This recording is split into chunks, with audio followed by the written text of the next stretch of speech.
بسم اللہ الرحمن الرحیم۔ شروع اللہ کا نام لے کر جو بڑا مہربان نہایت رحم والا ہے۔ یہ ایک سورہ ہے جس کو ہم نے نازل کیا اور اس کے احکام کو فرض کر دیا اور اس میں صاف صاف آیتیں نازل کی تاکہ تم یاد رکھو۔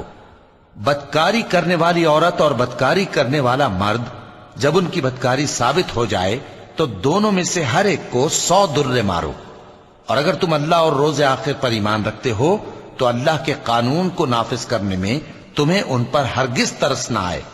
اور چاہیے کہ ان کی سزا کے وقت مسلمانوں کی ایک جماعت بھی موجود ہو۔ بدکار مرد تو بدکار یا مشرک عورت کے سوا کسی سے نکاح نہیں کرتا، اور بدکار عورت کو بھی بدکار یا مشرک مرد کے سوا اور کوئی نکاح میں نہیں لاتا، اور یہ یعنی بدکار عورت سے نکاح کرنا مومنوں پر حرام ہے۔ اور جو لوگ پرہیزگار عورتوں کو بدکاری کا عیب لگائیں اور اس پر 4 گواہ نہ لائیں تو ان کو 80 درے مارو، اور کبھی ان کی شہادت قبول نہ کرو، اور یہی بد کردار ہیں۔ ہاں، جو اس کے بعد توبہ کر لیں اور اپنی حالت سنوار لیں تو اللہ بھی بخشنے والا ہے، مہربان ہے۔ اور جو لوگ اپنی بیویوں پر بدکاری کی تہمت لگائیں اور خود ان کے سوا اور گواہ نہ ہوں تو ہر ایک کی شہادت یہ ہے کہ پہلے تو 4 بار اللہ کی قسم کھائے کہ بے شک وہ سچا ہے، اور 5ویں بار یہ کہے کہ اگر وہ جھوٹا ہو تو اس پر اللہ کی لعنت۔ اور عورت سے سزا کو یہ بات ٹال سکتی ہے کہ وہ پہلے 4 بار اللہ کی قسم کھائے کہ بے شک یہ جھوٹا ہے، اور 5ویں دفعہ یوں کہے کہ اگر یہ سچا ہو تو مجھ پر اللہ کا غضب نازل ہو۔ اور اگر تم پر اللہ کا فضل اور اس کی مہربانی نہ ہوتی تو بہت سی خرابیاں پیدا ہو جاتی۔ اور یہ کہ اللہ توبہ قبول کرنے والا ہے، حکیم ہے۔ جن لوگوں نے یہ بہتان باندھا ہے وہ تمہیں میں سے ایک جماعت ہے، اس کو اپنے حق میں برا نہ سمجھنا، بلکہ وہ تمہارے لیے اچھا ہے۔ ان میں سے جس شخص نے گناہ کا جتنا حصہ لیا اس کے لیے اتنا وبال ہے،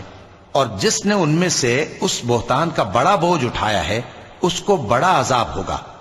جب تم نے وہ بات سنی تھی تو مومن مردوں اور عورتوں نے کیوں اپنے دلوں میں نیک گمان نہ کیا، اور کیوں نہ کہہ دیا کہ یہ کھلم کھلا بہتان ہے؟ یہ بہتان لگانے والے اپنی بات کی تصدیق کے لیے 4 گواہ کیوں نہ لائے؟ تو جب یہ گواہ نہیں لا سکے تو اللہ کے نزدیک یہی جھوٹے ہیں۔ اور اگر دنیا اور آخرت میں تم پر اللہ کا فضل اور اس کی رحمت نہ ہوتی تو جس شغل میں تم منہمک تھے اس کی وجہ سے تم پر بڑا سخت عذاب نازل ہوتا، جب تم اپنی زبانوں سے اس کا ایک دوسرے سے ذکر کرتے تھے اور اپنے منہ سے ایسی بات کہتے تھے جس کا تم کو کچھ بھی علم نہ تھا، اور تم اسے ایک ہلکی بات سمجھتے تھے، حالانکہ اللہ کے نزدیک وہ بڑی بھاری بات تھی۔ اور جب تم نے اسے سنا تھا تو کیوں نہ کہہ دیا کہ ہمیں شایع نہیں کہ ایسی بات زبان پر لائیں؟ پروردگار تو پاک ہے، یہ تو بہت بڑا بہتان ہے۔ اللہ تمہیں نصیحت کرتا ہے کہ اگر مومن ہو تو پھر کبھی ایسا کام نہ کرنا، اور اللہ تمہارے سمجھانے کے لیے اپنی آیتیں کھول کھول کر بیان فرماتا ہے، اور اللہ جاننے والا ہے، حکمت والا ہے۔ جو لوگ اس بات کو پسند کرتے ہیں کہ مومنوں میں بے حیائی یعنی تہمت بدکاری کی خبر پھیلے، ان کو دنیا اور آخرت میں دکھ دینے والا عذاب ہوگا، اور اللہ جانتا ہے اور تم نہیں جانتے۔ اور اگر تم پر اللہ کا فضل اور اس کی رحمت نہ ہوتی تو کیا کچھ نہ ہوتا،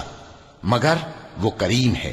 اور یہ کہ اللہ نہایت مہربان ہے، رحیم ہے۔ مومنوں، شیطان کے قدموں پر نہ چلنا، اور جو شخص شیطان کے قدموں پر چلے گا تو شیطان تو بے حیائی کی باتیں اور برے کام ہی بتائے گا۔ اور اگر تم پر اللہ کا فضل اور اس کی مہربانی نہ ہوتی تو ایک شخص بھی تم میں پاک نہ ہو سکتا، مگر اللہ جس کو چاہتا ہے پاک کر دیتا ہے، اور اللہ سننے والا ہے، جاننے والا ہے۔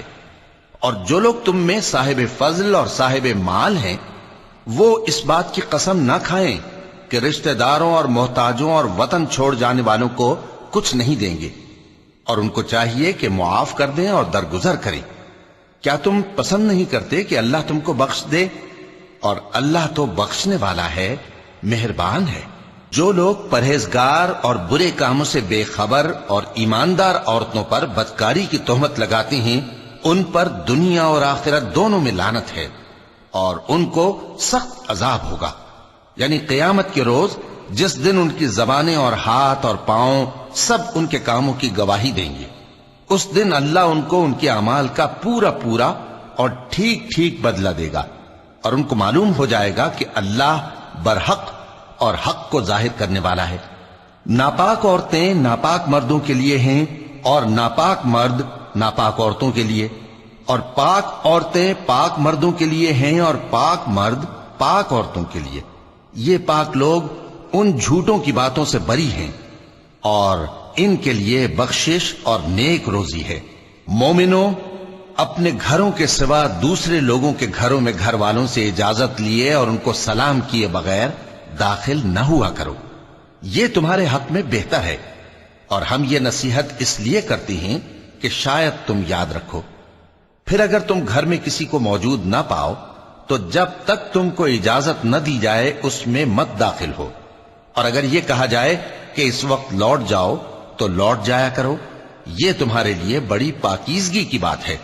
اور جو کام تم کرتے ہو اللہ سب جانتا ہے۔ ہاں، اگر تم کسی ایسے مکان میں جاؤ جس میں کوئی نہ بستا ہو اور اس میں تمہارا اسباب رکھا ہو تو تم پر کچھ گناہ نہیں، اور جو کچھ تم ظاہر کرتے ہو اور جو پوشیدہ کرتے ہو اللہ کو سب معلوم ہے۔ مومن مردوں سے کہہ دو کہ اپنی نظریں نیچی رکھا کریں اور اپنی شرمگاہوں کی حفاظت کیا کریں، یہ ان کے لیے بڑی پاکیزگی کی بات ہے، اور جو کام یہ کرتے ہیں اللہ ان سے خبردار ہے۔ اور مومن عورتوں سے کہہ دو کہ وہ بھی اپنی نگاہیں نیچی رکھا کریں اور اپنی شرمگاہوں کی حفاظت کیا کریں، اور اپنی آرائش یعنی زیور کے مقامات کو ظاہر نہ ہونے دیا کریں مگر جو اس میں سے کھلا رہتا ہو،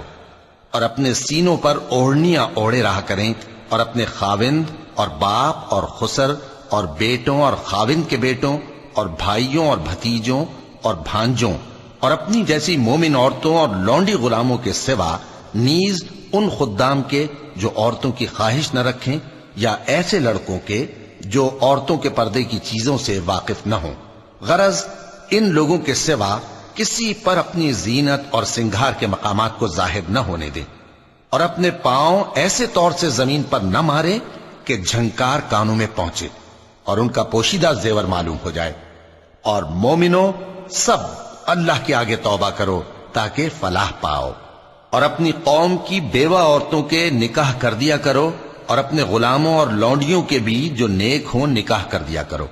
اگر وہ مفلس ہوں گے تو اللہ ان کو اپنے فضل سے غنی کر دے گا، اور اللہ بہت وسعت والا ہے، سب کچھ جاننے والا ہے۔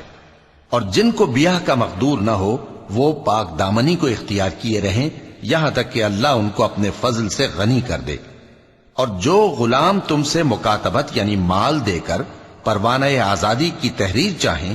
اگر تم ان میں صلاحیت اور نیکی پاؤ تو ان سے مکاتبت کر لو، اور اللہ نے جو مال تم کو بخشا ہے اس میں سے ان کو بھی دو۔ اور اپنی باندیوں کو اگر وہ پاک دامن رہنا چاہیں تو دنیاوی زندگی کے فوائد حاصل کرنے کے لیے بدکاری پر مجبور نہ کرنا، اور جو ان کو مجبور کرے گا تو ان بیچاریوں کے مجبور کیے جانے کے بعد اللہ بخشنے والا ہے، مہربان ہے۔ اور ہم نے تمہاری طرف روشن آیتیں نازل کی ہیں، اور جو لوگ تم سے پہلے گزر چکے ہیں ان کی خبریں اور پرہیزگاروں کے لیے نصیحت۔ اللہ آسمانوں اور زمین کا نور ہے، اس کے نور کی مثال ایسی ہے کہ گویا ایک طاق ہے جس میں ایک چراغ ہے، اور چراغ ایک قندیل میں ہے، اور قندیل ایسی صاف شفاف ہے کہ گویا موتی کا سا چمکتا ہوا تارا ہے۔ اس میں ایک مبارک درخت کا تیل جلایا جاتا ہے یعنی زیتون کا، کہ نہ مشرق کی طرف ہے نہ مغرب کی طرف۔ ایسا معلوم ہوتا ہے کہ اس کا تیل خواہ آگ اسے نہ بھی چھوئے جلنے کو تیار ہے۔ بڑی روشنی پر روشنی ہو رہی ہے۔ اللہ اپنے نور سے جس کو چاہتا ہے سیدھی راہ دکھاتا ہے، اور اللہ جو مثالیں بیان فرماتا ہے تو لوگوں کے سمجھانے کے لیے، اور اللہ ہر چیز سے واقف ہے۔ وہ قندیل ان گھروں میں ہے جن کے بارے میں اللہ نے ارشاد فرمایا ہے کہ بلند کیے جائیں اور وہاں اللہ کے نام کا ذکر کیا جائے، اور ان میں صبح و شام اس کی تسبیح کرتے ہیں۔ ایسے لوگ جن کو اللہ کے ذکر اور نماز پڑھنے اور زکوٰۃ دینے سے نہ سوداگری غافل کرتی ہے نہ خرید و فروخت، وہ اس دن سے جب دل خوف اور گھبراہٹ کے سبب الٹ جائیں گے اور آنکھیں اوپر چڑھ جائیں گی، ڈرتے ہیں تاکہ اللہ ان کو ان کے اعمال کا بہت اچھا بدلہ دے اور اپنے فضل سے زیادہ بھی عطا فرمائے، اور اللہ جس کو چاہتا ہے بے حساب رزق دیتا ہے۔ اور جن لوگوں نے کفر کیا ان کے اعمال کی مثال ایسی ہے جیسے میدان میں ریت کہ پیاسا اسے پانی سمجھے، یہاں تک کہ جب اس کے پاس آئے تو اسے کچھ بھی نہ پائے اور اللہ ہی کو اپنے پاس دیکھے تو وہ اسے اس کا حساب پورا پورا چکا دے، اور اللہ جلد حساب کرنے والا ہے۔ یا ان کے اعمال کی مثال ایسی ہے جیسے گہرے سمندر میں اندھیرے جس پر لہر چڑھی چلی آتی ہو اور اس کے اوپر اور لہر آ رہی ہو اور اس کے اوپر بادل ہو، غرض اندھیرے ہی اندھیرے ہوں، ایک پر ایک چھایا ہوا، جب اپنا ہاتھ نکالے تو کچھ نہ دیکھ سکے، اور جس کو اللہ روشنی نہ دے اس کو کہیں بھی روشنی نہیں مل سکتی۔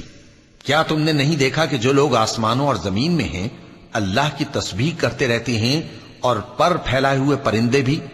اور سب اپنی نماز اور تسبیح کے طریقے سے واقف ہیں، اور جو کچھ وہ کرتے ہیں سب اللہ کو معلوم ہے، اور آسمان اور زمین کی بادشاہی اللہ ہی کے لیے ہے اور اللہ ہی کی طرف لوٹ کر جانا ہے۔ کیا تم نے نہیں دیکھا کہ اللہ ہی بادلوں کو چلاتا ہے، پھر ان کو آپس میں ملا دیتا ہے، پھر ان کو تہ بتہ کر دیتا ہے، پھر تم دیکھتے ہو کہ بادل سے مے نکل کر برس رہا ہے، اور آسمان میں جو اولوں کے پہاڑ ہیں ان سے اولے نازل کرتا ہے، تو جس پر چاہتا ہے اس کو برسا دیتا ہے اور جس سے چاہتا ہے ہٹا رکھتا ہے، اور بادل میں جو بجلی ہوتی ہے اس کی چمک آنکھوں کو خیرہ کر کے بینائی کو اچ کے لیے جاتی ہے۔ اللہ ہی رات اور دن کو بدلتا رہتا ہے، اہل بصارت کے لیے اس میں بڑی عبرت ہے۔